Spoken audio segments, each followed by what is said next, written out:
Hello and welcome to Africa Today. I am Esther Makwariola. Often described as a region of hope and resilience, Africa is evolving to the point where the battle against disease can go from overwhelming to never-ending, as health conditions once described as a curse for the rich are fast becoming a nemesis for the poor. Disregarded by optimists and underrated by skeptics, cancer has grown to become one of the leading causes of deaths around the world, eating through tissues and devouring chunks of lives on the African continent. And so we ask, what are your thoughts on the misconceptions and the prevalence and the treatment of cancer in Africa, especially in Nigeria? You can join the conversation and share your thoughts with us on Twitter at TVC News NG. We'll take a report now, and Africa Today will be right back. Welcome on board. The survival rate of cancer in Nigeria is very low for so many reasons, which include the high cost of treatment and the lack of adequate diagnostic and treatment centers. This is why this group of non-profit organizations are collaborating to provide various support for cancer patients who are less privileged. This is the scale of the challenge. It's not just down to one or two organizations, but it's working across sectors, both private and public, and to ensure that the cancer message is taken across the country and that there's access to affordable cancer treatment and support. It's important I mention we do not get involved at all in diagnosis because there's enough NGOs doing diagnosis. So basically we take on the patients once you've been diagnosed with cancer. And our support varies depending on the need of the patient to a certain extent. For some patients, they can't eat, they can't even afford to eat properly, nor pay for their chemotherapy. So for these patients, we have a food bank. So we actually provide nutritious food during the duration of the chemotherapy, and we also pay for the chemotherapy. Some patients, they just need scans after they've been treated with cancer to make sure that the cancer has been got. We pay for the scans. We provide free mastectomy bras and artificial breasts for indigent women. We've helped nearly 200 women with that. And then we also subsidize for women who can afford it as well. We do quite a lot of education. We think that education is very important because stigma is caused by fear and fear is caused by lack of knowledge. So we think it's really important that people are enlightened. They are also appealing to the government to establish comprehensive cancer centers across the country. Some women present early, but when they go to the hospitals, they're delayed. Treatment is deferred until the patient now gets to stage 4, which is terminal. Is that fair? All the radiotherapy machines in Nigeria, they're not working. They keep collapsing. And what are we doing about it? It's so sad. For the survivors and those affected, the importance of early detection cannot be overstressed. Well, so far it has been an October to remember, being Breast Cancer Awareness Month, and a reminder of how other variants of the disease kills more than 400,000 Africans every year.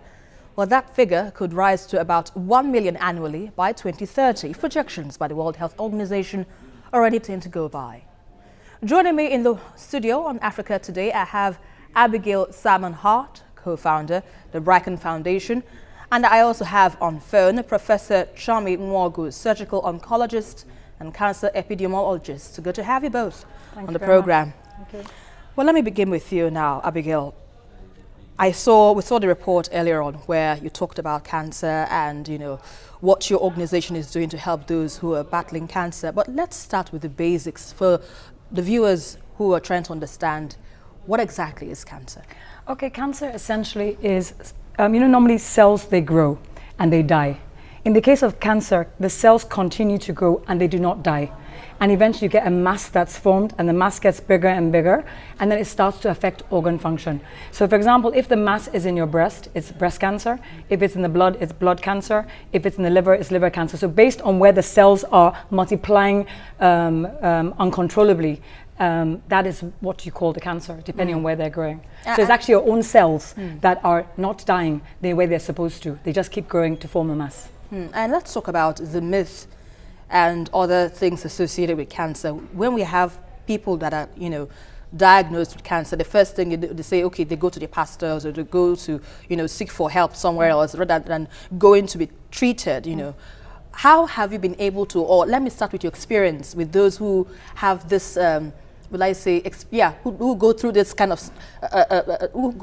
style? How do you handle them? Okay, we do have quite a few people who are presenting stage 3, stage 4 after they've been through the pastors or the imams or whichever religious group they decide to go to, after they've tried the holy oil, the holy water, the holy handkerchief and everything else, and then it doesn't work, and then they come to, basically what we always say is that if you're asking God to help you, don't tell him how to do his job. And we think that's quite important because, for example, I had cancer myself. We got it early. And there's nothing anybody will tell me that God didn't heal me. He happened to use a doctor to do so. So we try and let people understand that, look, it's not about, you can't over-spiritualize certain things. Denial is one of the biggest causes of death because people come too late. It's about accepting it. If you want to fight a battle, you need to come prepared. The Bible says, my people perish for lack of knowledge and the truth will set us free. That's the biggest challenge we face. So we're trying to educate people to know, look, cancer is a disease like everything else. If you get it early, then you can beat it. After all, I beat cancer. Right, let me quickly turn to Professor Chumi, who joins me now via phone. Professor Chumi, we've been discussing this now. So what exactly can you tell us from your own knowledge, the variants of cancer, the likely causes, and how to prevent it? Is that question directed to me? Yeah, I asked you, what are the variants of cancer, the likely causes, and how to prevent it? Okay, very good. Well, thank you so much for having me on the program. There are so many different types of cancers, as Abigail just said. It really depends on where that cancer is originating from. There are many solid tumors in different parts of the body that can degenerate into cancers. Then you have cancers in the blood. You have cancers, again, many organs, but the causes are numerous. You have some things like tobacco, cigarette smoking that can cause cancer. You have some viruses, like the human papilloma virus that can cause cervical cancer. So you have a number of different things that can predispose to cancer, but most cancers happen without a specific cause.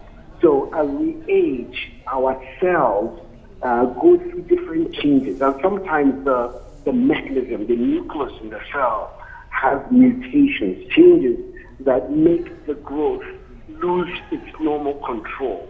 So those cells then begin to divide without any limitation, and that's what causes cancer. So there are numerous things that can predispose to cancer, but most of them have no specific cause. So if there isn't any specific cause to breast cancer, then I suppose genetic beliefs or genetic traits might not really be one of the leading causes for one to have contracted cancer. So in breast cancer, there are some mutations. There are some things called BRCA1 and BRCA2 that can increase the likelihood of somebody having cancer. But still, the majority of breast cancers are what we call sporadic. They're not caused by any specific hereditary factor, but there are some genes that one might inherit that increase the likelihood of cancer. And what about the lifestyle? Does it also apply here in terms of what you eat, what you do not do? Are those also a contributory factor for one to, contract cancer? Yeah, definitely, lifestyle has an impact on numerous cancers. I mentioned cigarette smoking is a huge problem, but also obesity. Our diet can affect our risk of also getting things like colon cancer. Diet high in fats and red meat can be detrimental. So it's a combination of factors.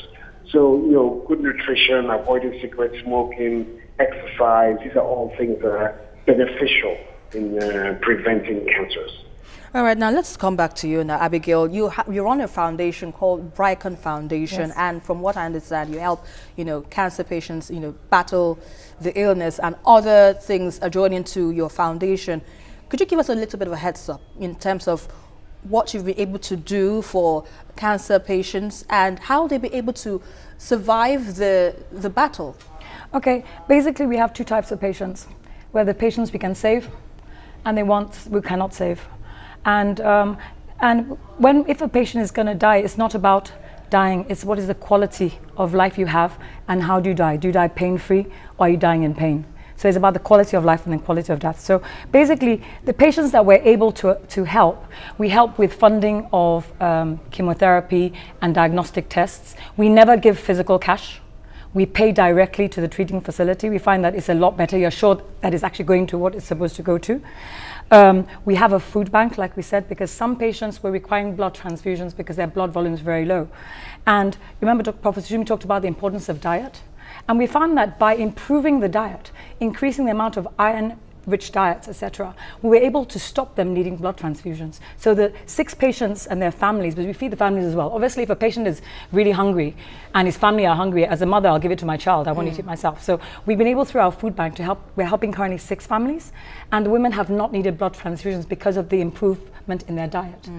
Another thing. And speaking of diet, sorry for cutting here. Speaking of diet, what exactly should a cancer patient be eating, or for one to prevent, contracting cancer? What are the diets specifically that one can take? One of the things that we have to stop is processed food. You find that we become so Western, we've forgotten our fresh vegetables and our fresh food. We're all eating processed things. And so we need to increase our vegetables, our fruits, cut out oils, lots of fried things. And most importantly, what I always tell people is that when you go to the market, look for the ugly vegetables. Because generally speaking, the big, fat, fine-looking ones that don't get spoilt, there's a problem. I bought some apples some time ago, and these apples had been on the shelf for 3 weeks in my house, 3 months in my house, and they looked exactly the same. There's a problem there. One of the things that we also do that's really important is that we run support groups. We run a support group called the Whole Woman Project, and basically that provides emotional support for the women as well as mastectomy products. And we counsel the women of how to live without their breasts, because as a woman it's quite important and it's quite significant. And then we've just launched our Help for Husbands project, which we're really excited about, because this is a project that involves the husbands of women who have either died of cancer or have the illness. So we're giving the husbands practical support, helping with school fees, helping to pay rent, trying to help them to get jobs, because most men, by the time they come to us, are totally financially finished and emotionally ruined. Men don't discuss issues at all. The most exciting thing we're doing at the moment is that we've partnered with Macmillan's Cancer Support UK, and they're actually one of the largest cancer NGOs in the UK, and they specialize in cancer and palliative care. That's end-of-life care. And if you're in a country where you have 2 million cancer patients and a survival of 20%, the implication is most of those 2 million are going to pass. So it's how do we get them to have a good quality of life? How do we get to prolong the life and give them good quality? So we have Macmillan's coming in next month to run a palliative training, a workshop with us. And we're really excited. And it's being sponsored by Total Napims and Partners. So we're really excited because they've never worked outside the UK before. Right. So this is the first. We're really quite excited about that. All right, let's quickly go on a quick break. You're watching Africa Today, and we've been looking at the misconceptions, prevalence, and treatment of cancer in Africa. Stay with us for more discussions in a bit.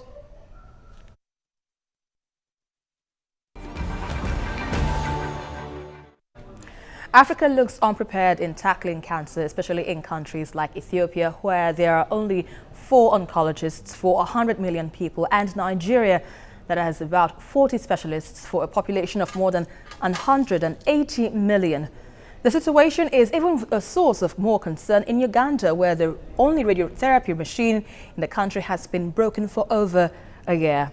Professor Chumi is still on phone now. Professor Chumi, let's look at the survival rate of cancer patients in Nigeria. According to the WHO or the source online, it says about 85% of about 85% survival rate is in the United States, as compared to Nigeria's 10% rate, which is quite it's really, really sad, if I would put it that way. How are we able to come to this level, and how can we deal with this?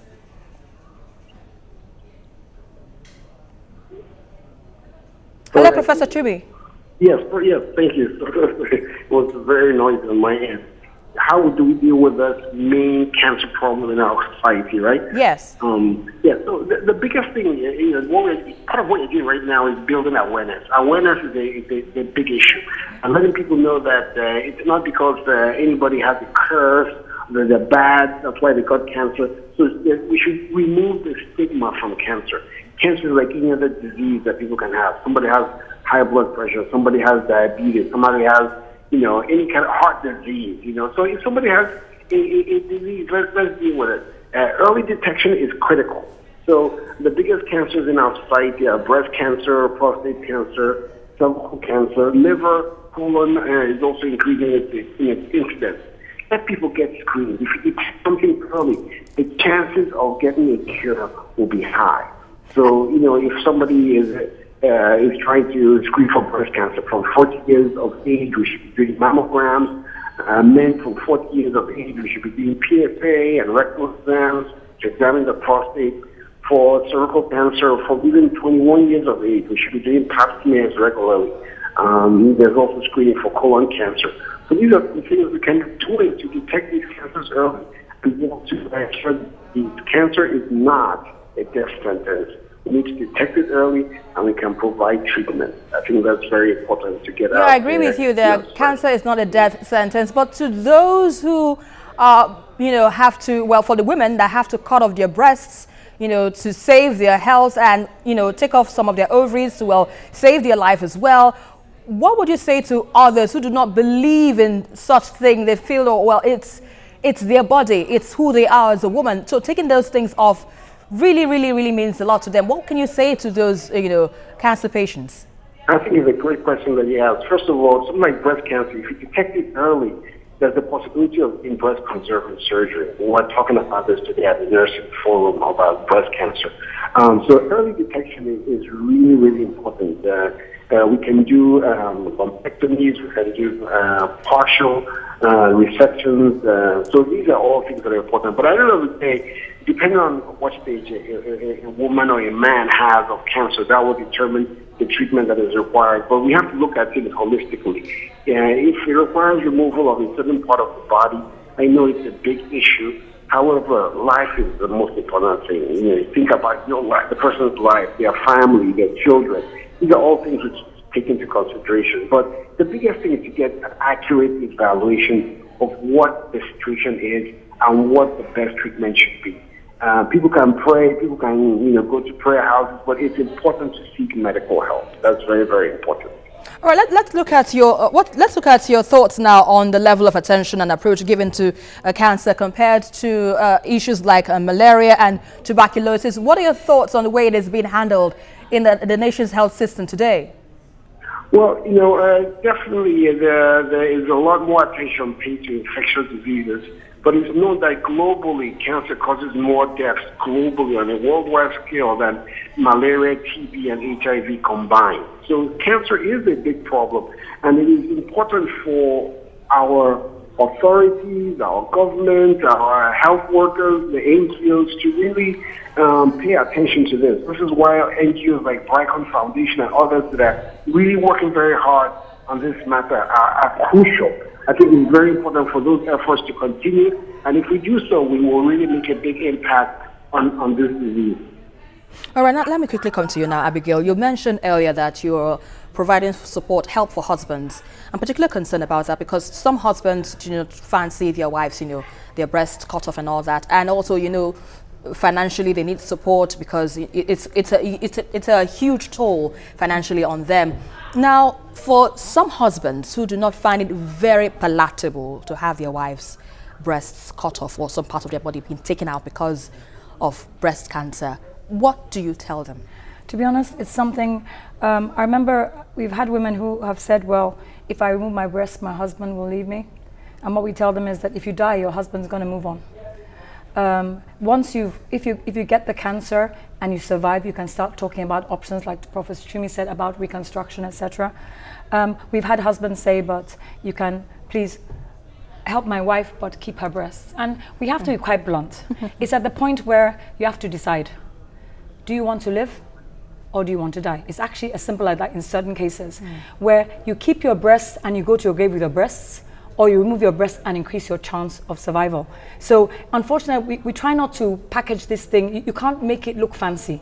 It really is a simple choice of choose life. There are options. Like Professor Chumi said, you can do breast conservation surgery. However, where the breast has already been consumed by cancer, your options are a lot less. And it's important to mention, in the developed world, people are living with cancer the same way they're living with hypertension and diabetes. They're living with metastatic breast disease. And we need to get to that point in this country where cancer will be like your diabetes, like your blood pressure, where people can live with the disease and it's being managed. Not where people are dying. Where people are dying. Stage 3 and stage 4 are living long lives outside Nigeria, and we need to get to that point here. It's so important. Let's look at another, variant of cancer, prostate cancer, which also seems to be on the rise, as well as breast cancer. Tell us a bit of it, and how can one detect it? Okay, prostate cancer is quite interesting because having prostate issues is guaranteed in all men, some sort of prostate issue, because prostate issues are a sign of aging. And you know what? The prostate is where the semen is being produced, okay? And prostate cancer, thankfully, is one of the slowest growing of all the cancers. It takes quite a long time to kill you. Between 10 to 15 years, if it is not the really aggressive one. Even the really aggressive one doesn't kill you that quickly. So there's more than enough time to detect it. But men don't talk about their health. And unfortunately, one of the tests that you do to detect prostate issues is the digital rectal examination outside the blood test, which involves actually inserting your finger into the rectum to feel the prostate. It's not very dignified, but I say that's the equivalent to a woman going to a gynecologist as far as I'm concerned. But prostate cancer, what we always say, if you notice anything different, if you're a man and there's burning sensation when you're urinating, you notice blood, you find that you cannot stop midstream, you need to get it checked. Stop midstream. Yes, if for example you pee and you can't just stop it, you must finish that pee. That does not mean that every single symptom is cancer. A lot of people go to Dr. Google. And when you go to Dr. Google, you have every disease under the sun. So we always tell people, when you notice something different, whether it's in your breast, whether it's in how you pee, go and check it out. My people perish for lack of knowledge. It's so important. What is killing our people in this country is actually ignorance. And still on prostate cancer now, for breast cancer, if you have an option of taking out a part of it so it doesn't spread to the whole body. Is that the same? Some men do have a prostatectomy, which means they actually remove the prostate gland. That's assuming that it is safe to do so. But if the cancer has spread and it's really bad, sometimes we just leave it and they will manage the cancer like that. And what you find with prostate cancer is very often in very old men. And you find that the treatment for the prostate cancer is more likely to kill the gentleman than the cancer itself. So what will happen in older men, men in the 70s, etc., which is where you find it more commonly in older men, you'll find that they will actually manage the cancer conservatively. They'll manage all the symptoms, but they won't actually deal with the cancer aggressively, because the cancer is more likely to kill you than the prostate that takes a long time to grow, prostate cancer. All right, let me quickly come to you now, Professor Chumi. Now, Professor Chumi, let's look at the major challenges of early detection of breast cancer, treatment and possible cure. What can you tell us about that? Can you say that again, please? I didn't get that very well. The early detection of breast cancer, treatment and possible cure.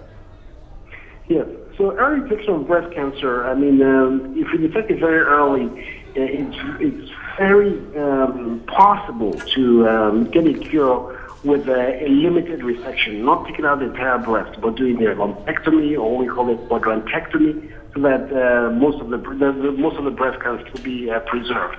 In some cases, we add radiotherapy to that. We also do some pathologic tests that tell us about the markers. There are some estrogen and progesterone markers, or something called HER2. So some of these tests can tell us whether there's a benefit for hormonal treatment, or whether there's molecular treatment, something called Herceptin, which is a drug directed at specific receptors. So some of these tests can tell us what additional therapies that might be effective for the patient. But the key thing is early detection, so that these therapies have the best chance of achieving a cure. All right, and at that point, I'd like to thank you very much, Professor Chumi, an oncologist, for your insights and contributions on Africa Today. It's a pleasure. You're welcome. Thank you very much. All right, Abigail, let's wrap up the show with you. Now, let's bring this home. Though, cancer is a health issue, what can you tell us about the far-reaching implications in terms of socially and economically?